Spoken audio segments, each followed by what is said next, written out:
नमस्कार दोस्तों, मैं किशन साहू स्वागत करता हूं आपको अपने YouTube चैनल पर। दोस्तों अभी आज की डेट में Madhya Pradesh ITI guest teacher 2026 जो आप लोगों ने रजिस्ट्रेशन किया था और अपने डॉक्यूमेंट वेरिफिकेशन किया था, उसकी आखिर में आज स्कोर कार्ड जारी कर दिया गया है। यानी आप लोग लॉगिन करके अपना स्कोर चेक कर सकते हो कि आपकी एजुकेशन क्वालिफिकेशन के आधार पर कितना स्कोर बना है, क्योंकि आखिर में आपका जो सिलेक्शन होने वाला है इसी स्कोर कार्ड के बेस पे होने वाला है। अब इस वीडियो में बनाने का मकसद ये था कि कई लोग काफ़ी ज़्यादा कन्फ्यूज़न में हैं।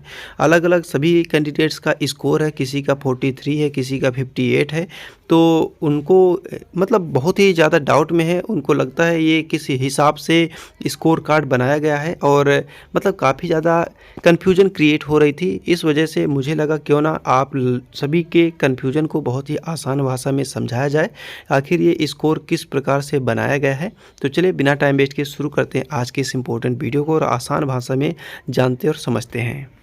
दोस्तों जैसे ही आप लोग लॉगिन करके इस प्रकार सबसे नीचे अपना स्कोर डैशबोर्ड में आओगे तो इस प्रकार से आपकी यानी कि 5 प्रकार के पॉइंट हैं और 5 पॉइंट में से आपके यहाँ राइट साइड अंक वितरित किए गए हैं। ठीक है, तो यहाँ आप लोग देख पाओगे। तो एग्जांपल के तौर पर एक भाई का हमारे पास जो कि स्कोर कार्ड है, जो कि उनका 43 स्कोर बन रहा है ओवरऑल। तो अब हम इस स्कोर कार्ड के ही आधार पर मैं आप लोगों को सब कुछ समझाऊंगा एक एक पॉइंट कि आखिर ये 43 किस हिसाब से इनका स्कोर बनाया गया है। ठीक है, तो देखिए दोस्तों, मैं आप लोगों को बताना चाहूँगा ये 5 पॉइंट है, मेजर पॉइंट, इसी के आधार पर आपका स्कोर जनरेट होने वाला है। ठीक है, तो अब सबसे पहला जो पॉइंट है, अब अच्छे तरीके से देखिए दोस्तों, वीडियो को अंत तक ज़रूर देखिए क्योंकि इसके बाद आपको किसी से पूछने की ज़रूरत नहीं पड़ेगी। तो दोस्तों बेसिकली इस पॉइंट में यानी 5 प्रकार के कॉलम है, 5 प्रकार के पॉइंट है, उसी के आधार पर आपका स्कोर बनाया गया है। ठीक है, तो पहला जो कि पॉइंट है बेस क्वालिफिकेशन। सबसे ज़्यादा लोगों को कन्फ्यूजन इसी बात को लेकर है कि आखिर बेस क्वालिफिकेशन का मतलब क्या है। दोस्तों जिस योग्यता के आधार पर आपका आवेदन स्वीकार किया गया है, जैसे कि कोपा ट्रेड के लिए आवेदन के लिए यदि ITI या फिर PGD से या फिर BCA डिप्लोमा जैसी कई योग्यताएं मान्य थी, जब आपने आवेदन करते समय जिस योग्यता को आधार बनाया उसी के प्रतिशत से आपका बेस क्वालिफिकेशन स्कोर तैयार किया गया है। यही कारण है कि हर उम्मीदवार का स्कोर अलग अलग दिखाई दे रहा है। अब दोस्तों दूसरा पॉइंट जो लिखा हुआ है ATI CTI ITW से अनुदेशक प्रशिक्षण उत्तीर्ण, इसका क्या मतलब है? ATI का फुल फॉर्म है एडवांस्ड ट्रेनिंग इंस्टीट्यूट और CTI का फुल फॉर्म है क्राफ्टमैन ट्रेनिंग इंस्टीट्यूट और ITW का फुल फॉर्म है इंस्ट्रक्टर ट्रेनिंग विंग। अगर आपके पास इनमें से कोई मान्य योग्यता है तो इस कॉलम में उसके अनुसार अंक जोड़ दिए जाते हैं। अगर नहीं है कोई योग्यता तो यहाँ शून्य दिखाई देगा। तीसरा पॉइंट संबंधित ब्रांच में इंजीनियरिंग पॉलिटेक्निक डिप्लोमा। अब इसका क्या मतलब है? तो दोस्तों अगर आपके पास संबंधित ट्रेड का इंजीनियरिंग डिप्लोमा है और नियमों के अनुसार पात्र है तो इस कॉलम में अंक मिलेंगे, नहीं तो यहाँ भी शून्य लिखा रहेगा। इसके बाद चौथा पॉइंट संबंधित ब्रांच में इंजीनियरिंग स्नातकोत्तर।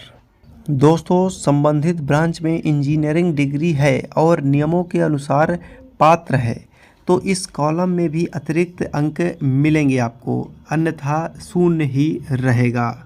दोस्तों सबसे बड़ा गेम चेंजिंग इस स्कोर में होने वाला है 5वें नंबर पॉइंट के माध्यम से। इसमें लिखा हुआ है शासकीय ITI या NCVT से मान्यता प्राप्त ITI में प्रशिक्षण कार्य हेतु प्रति वर्ष 4 अंक, 6 माह से कम हेतु 0 अंक। यानी कि दोस्तों यदि आपके पास ITI में एज अ प्रशिक्षण यानी कि आप एज अ टीचर ही समझ लीजिए, एज अ टीचर आप गेस्ट टीचर में कार्यरत थे, उसका आपको अनुभव है, तो प्रतिवर्ष आपको 4 अंक दिया जाएगा और इसके अधिकतम 20 अंक दिए जाएंगे। ठीक है, तो इस हिसाब से इसमें सबसे ज़्यादा अंक लोगों को नहीं मिल रहे हैं, क्योंकि उनके पास कोई अनुभव नहीं है, कोई अनुभव सर्टिफिकेट नहीं है।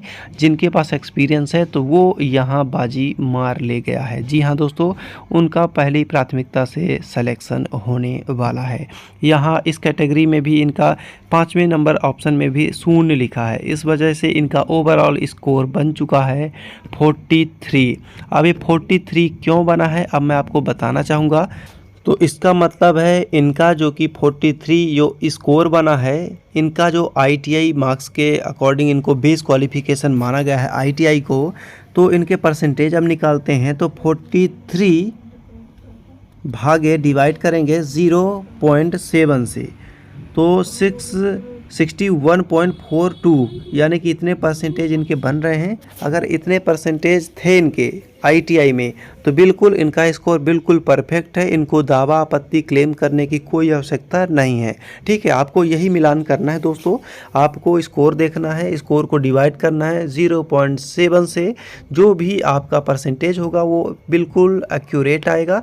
अगर कोई भी दिक्कत आ रही है कोई भी पॉइंट की, या फिर है ना ऊपर नीचे कोई भी परसेंटेज 61 है तो 60 आ रहा है, 62 आ रहा है, मतलब ऊपर नीचे हो रहा है, तो बिल्कुल आप लोगों को दावा आपत्ति कर सकते हैं। ठीक है, तो उसकी भी डेट चल रही है दावा आपत्ति करने के लिए भी। दोस्तों आपके सारे डाउट क्लियर कर दिए हैं। कोई भी कन्फ्यूज़न हो तो कमेंट बॉक्स में कमेंट कीजिए, सारे कमेंट के जवाब देने की कोशिश करेंगे। और बाकी आपका नेक्स्ट टॉपिक क्या रहेगा और किस टॉपिक में आप वीडियो चाहते हैं कमेंट करके बताइएगा। आप पर डेडिकेटेड वीडियो बनाया जाएगा। Thanks for watching.